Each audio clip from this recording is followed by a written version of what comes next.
J'aimerais que quelqu'un lise Nombre chapitre 6, verset 1. Le thème c'est le vœu de Naziréa. Voilà. Nombre chapitre 6, verset 1 à 8. Amen.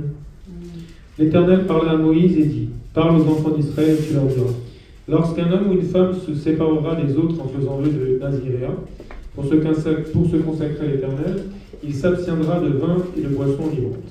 Et il ne boira ni vinaigre fait avec du vin, ni vinaigre fait avec une boisson vivante.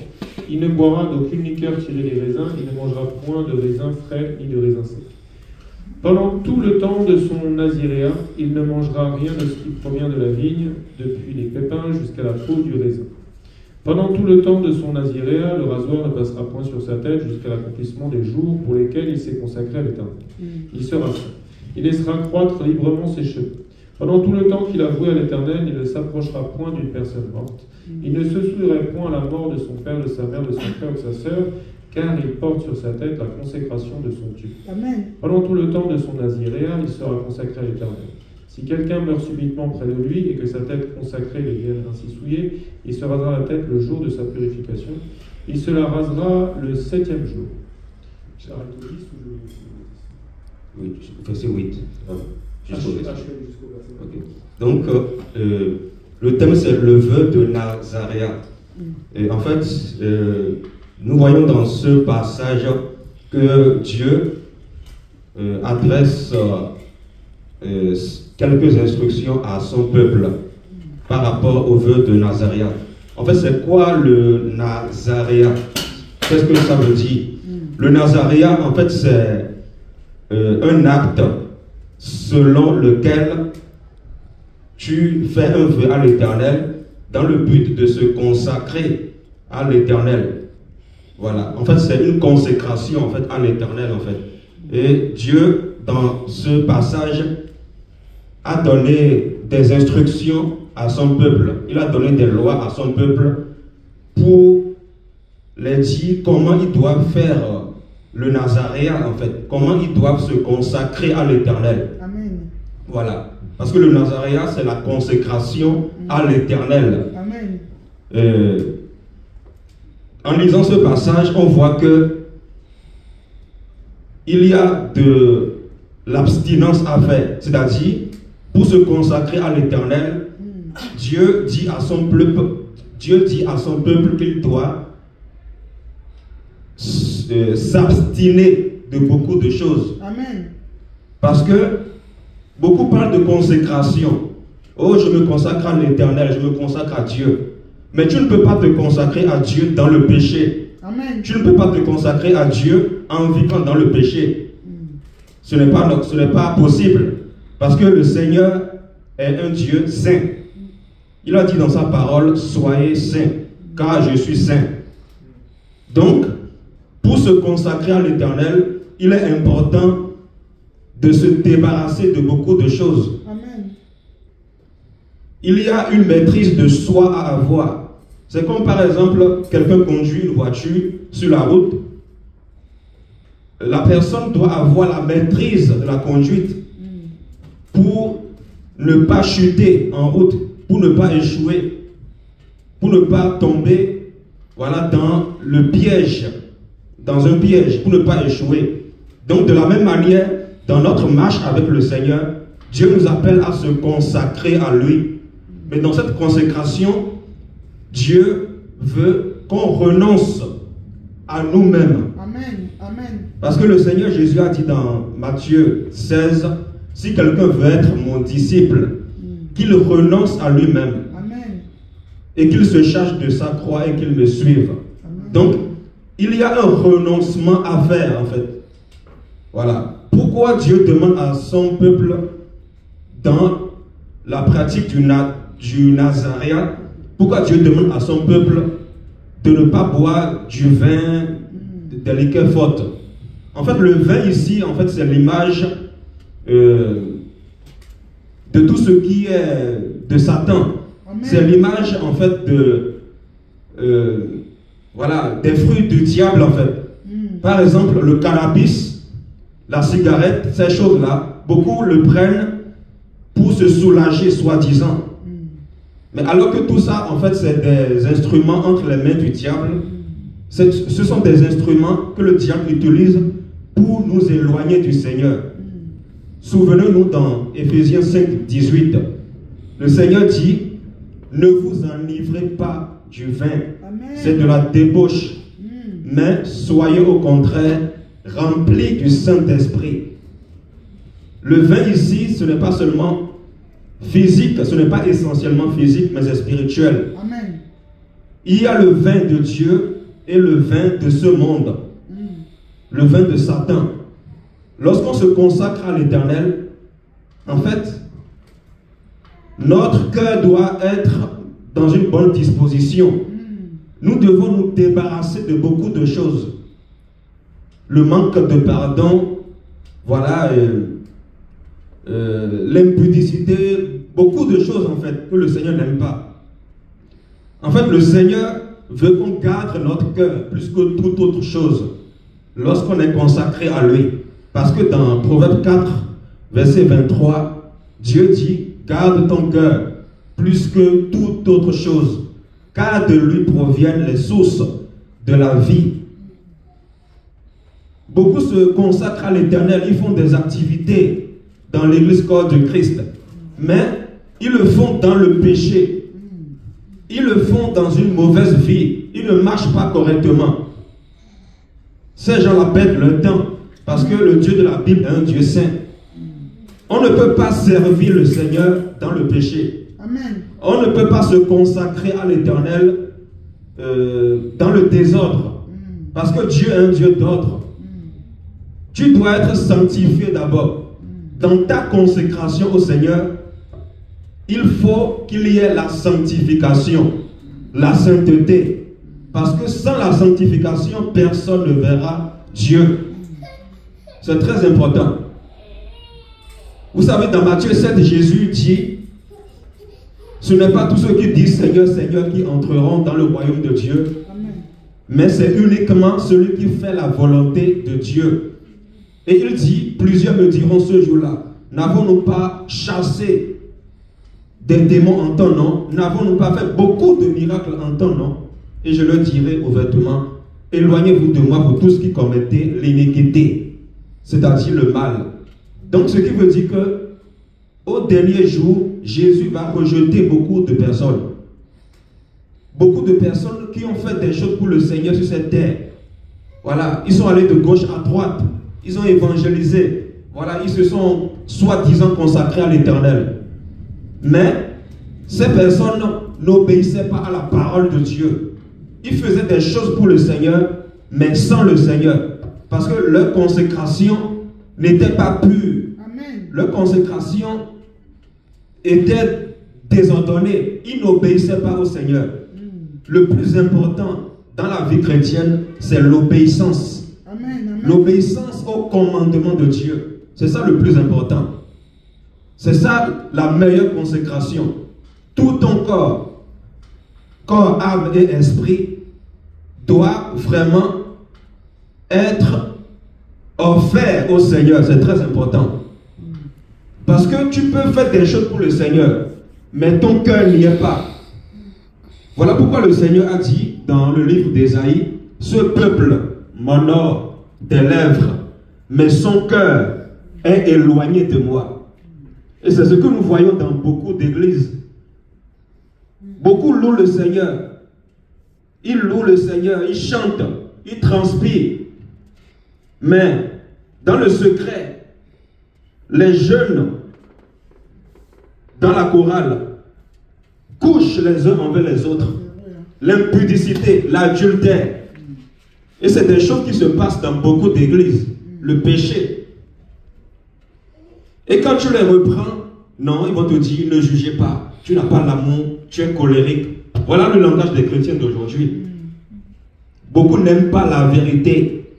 Ils se disent servir le Seigneur. Mais ils le servent dans le péché, la vie du péché.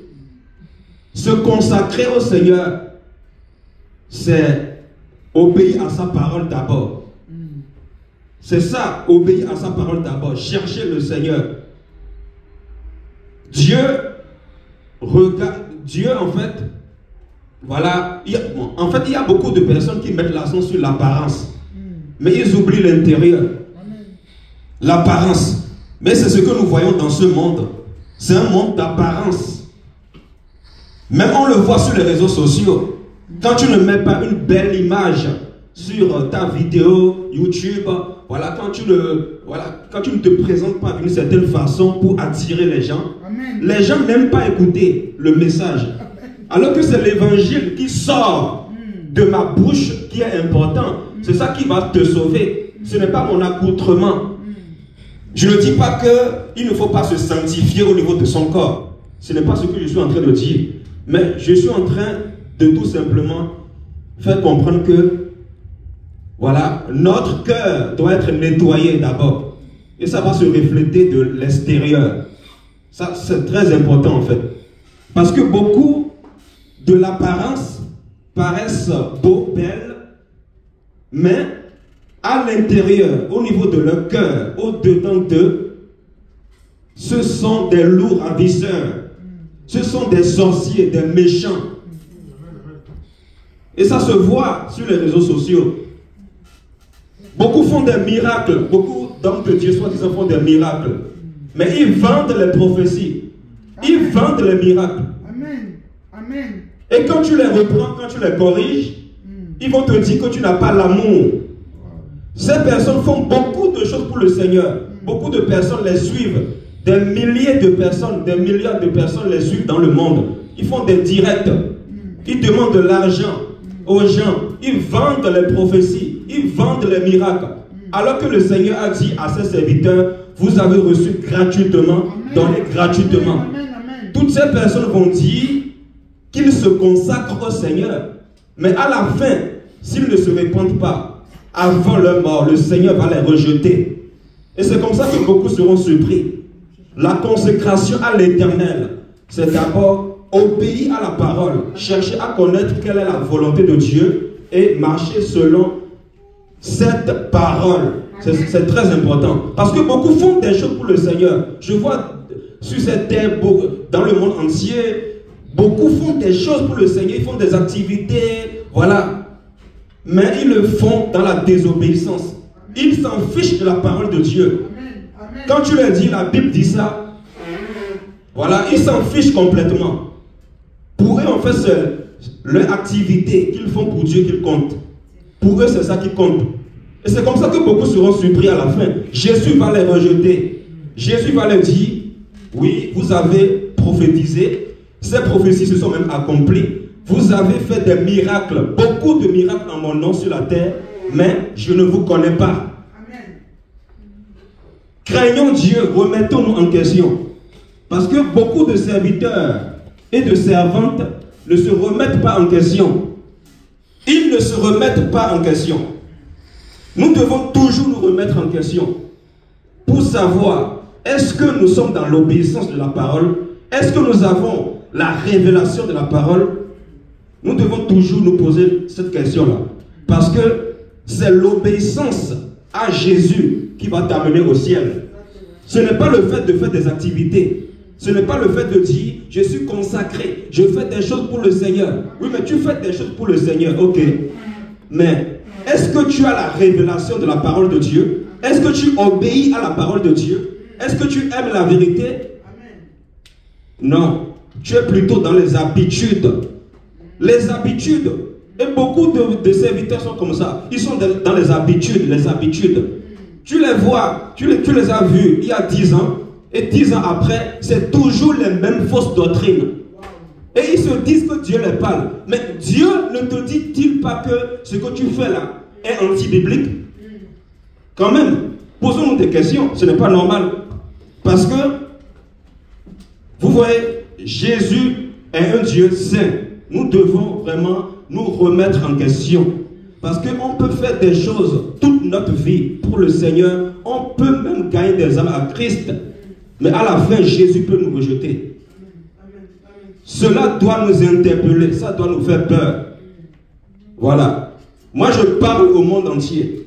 Voilà. pour ceux qui sont en train de filmer et qui m'entendent dans le monde entier, Dieu vous appelle à la repentance. Voilà. Dieu vous appelle à la repentance. Oh frère et sœurs, tu parles trop de repentance. J'ai un appel d'évangéliste. Je dois parler tout le temps de repentance. C'est tout à fait normal.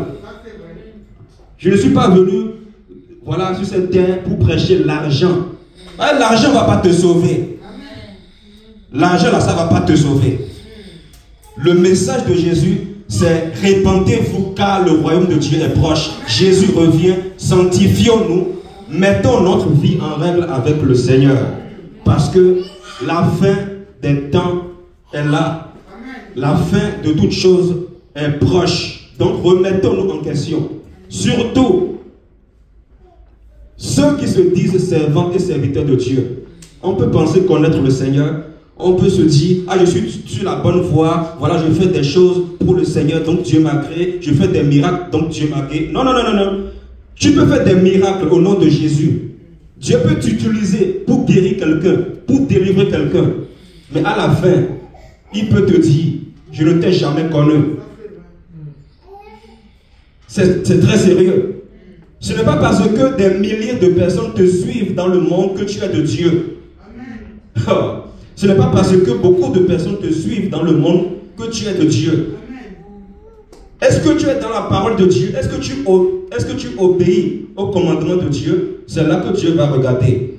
Jésus, pour finir, je finis avec ça. Voilà, Jean 12, verset 48. Jésus dit, celui qui n'accepte pas mes paroles à son juge, c'est mes paroles qui le jugera. Voilà, quelqu'un peut lire ça, s'il vous plaît, juste pour conclure. Jean chapitre 12, verset 48. C'est très important, c'est juste pour conclure. Amen. Jean 12, 48. Celui qui me rejette et qui ne reçoit pas mes paroles à son juge, la parole que j'ai annoncée, c'est elle qui le jugera au dernier jour. Voilà, Jésus dit, celui qui me rejette et qui n'accepte pas mes paroles à son juge. La parole que j'ai annoncée, c'est elle qui le jugera au dernier jour. C'est la parole de Dieu qui va nous juger. Amen. Voilà. Dieu ne va pas te dire au dernier jour, oh, tu as fait beaucoup de choses pour moi. Tu as gagné des âmes à Christ. Donc, je t'accueille dans mon royaume. Non, non, non. Dieu ne va pas se baser sur ça. Dieu va plutôt regarder, est-ce que tu as obéi à sa parole ou pas? C'est ça que Dieu va regarder. Donc, que le Seigneur nous interpelle. Que la crainte de Dieu soit véritablement dans les cœurs, au nom de Jésus. Là, j'ai fini.